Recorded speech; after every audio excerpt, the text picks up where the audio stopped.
Hey guys! Today we're unboxing a Teas of the Month shipment from the Teasmith. Now these are available in 3-month, 6-month, or 1-year subscriptions, and they usually ship the first week of the month. Now each shipment contains 2 2-ounce packages of teas or herbal selections. And currently there are 4 different varieties of Teas of the Month clubs. So green teas, world teas, caffeine-free, and iced teas.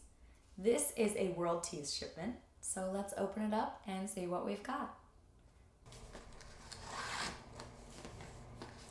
And each box has 2 2-ounce selections.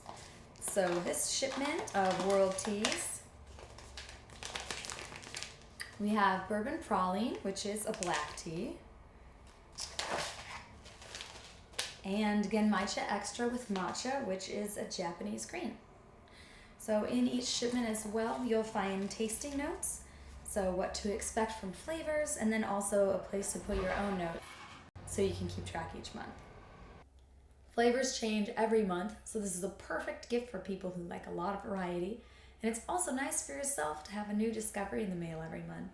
So check them out online and let your tea smithies know if you have any questions.